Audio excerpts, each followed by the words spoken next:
নমস্কার বন্ধুরা, দীপার রান্নাঘরে তোমাদেরকে ওয়েলকাম। তো দেখো, আজকে আবারও বানাতে চলেছি আলু দিয়ে একটা খাস্তা মুচমুচে মুখরোচক নাস্তা। তো তার জন্য দেখো, প্রথমে এখানে আমি কিছুটা সেদ্ধ আলু নিয়েছি। আলুগুলোকে আমি ছোট ছোট করে কেটে আগেই সেদ্ধ করে নিয়েছিলাম। তারপরে এখানে আমি দিয়ে দিলাম লঙ্কার গুঁড়ো, আর দিয়ে দিলাম হচ্ছে ভাজা মশলা, তারপরে দিয়ে দিলাম একটু ধনের গুঁড়ো, আর এখন দিয়ে দিলাম স্বাদ মতো লবণ। এবারে হাতের সাহায্যে আলুটাকে আমি খুব ভালো করে ম্যাশ করে নেব।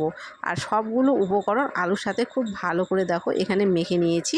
আর আলুটা মাখার পরে কিন্তু একটু পাতলা দেখাচ্ছে, সেই জন্য এখানে আমি 1 চামচ আটা দিয়ে দিলাম। আর এখানেই দিয়ে দিচ্ছি কেটে রাখা পেঁয়াজের কুচি। আবারও সবগুলো উপকরণ আমি হাতের সাহায্যে খুব ভালো করে মেখে নিচ্ছি।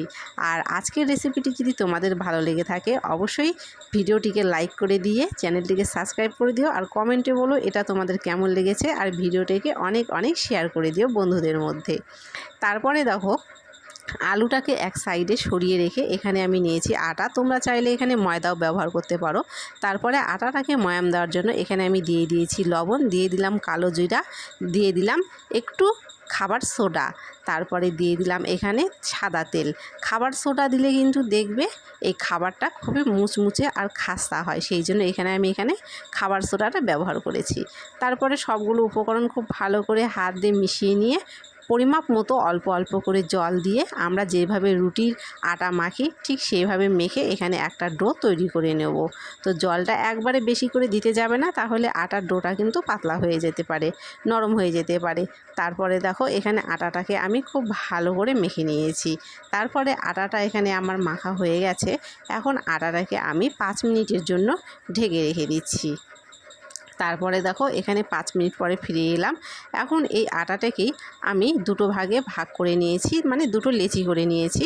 তো এখন চলো এটাকে বেলে নেব। তো এখানে আটাটাকে বেলার জন্য আমি তেল ব্যবহার করছি। তোমরা চাইলে একটু শুকনো আটা ছিটিয়ে দিয়েও বেলে নিতে পারো। তো আমি এখানে তেল দিয়ে এখানে রুটিটাকে বেলে নিচ্ছি। আর রুটিটাকে কিন্তু খুব সুন্দর করে বড় করে বেলে নিয়েছি। আমরা যেভাবে রুটি তৈরি করি বাড়িতে, তার থেকে সামান্য একটু মোটা করে বেলে নিয়েছি।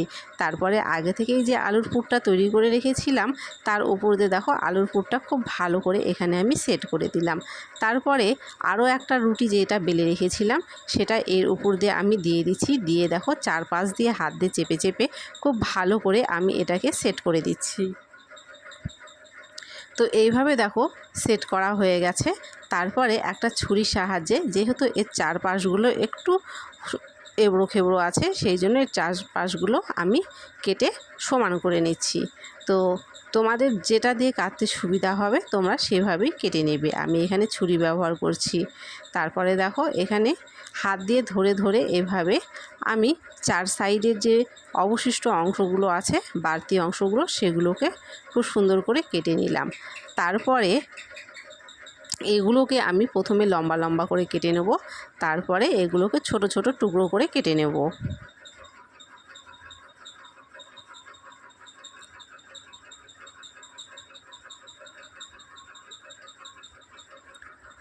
আমার দেওয়া ভিডিওগুলো তোমাদের কেমন লাগে কমেন্টে কিন্তু অবশ্যই জানিও। আর চ্যানেলটিকে সাবস্ক্রাইব করে দেওয়ার পরে পাশে থাকা যে বেলটি আছে, সেই বেলটিকে অবশ্যই প্রেস করে দিও, তাহলে আমার দেওয়া ভিডিওগুলো সবার আগে তোমাদের কাছে পৌঁছে যাবে। তো দেখো, ছুরির সাহায্যে কিন্তু এভাবেই ছোট ছোট টুকরো করে আমাদেরকে এটা কেটে নিতে হবে। তারপরে দেখো কিভাবে তৈরি করব আজকে সেটা দেখিয়ে দিচ্ছি। তো এইভাবে এক সাইডে মুড়ে নিলাম, তারপরে অপর দিকেও ঠিক উল্টোভাবে এইভাবে মুড়ে নিলাম। তো দেখো, এইভাবে কিন্তু খুবই সহজে এটা হয়ে যাচ্ছে। এরকমভাবেই আমি সবগুলো তৈরি করে নেব। তো সবগুলো এখানে তৈরি হয়ে গেছে। তারপরে চলে গেলাম এখানে আমি কড়াইতে তেল বসিয়ে দিয়ে তেলটাকে খুব ভালো করে গরম করে নিয়েছি। তারপরে নাস্তাগুলো এখানে ভেজে নেব।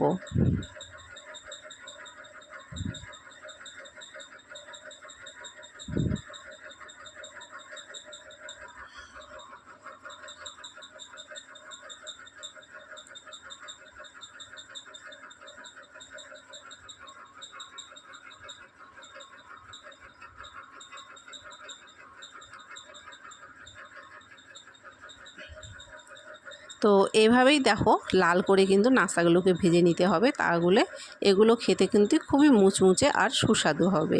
তো এভাবেই আমি সবগুলো ভেজে নিয়েছি আর এখানে নিচে নামিয়ে দিলাম। তারপরে দেখো কেমন হয়েছে কমেন্ট করে কিন্তু অবশ্যই জানিও। আজকের এই রেসিপিটা তোমাদের কেমন লাগলো। তো তোমাদেরকে ধন্যবাদ পুরো ভিডিওটি দেখার জন্য।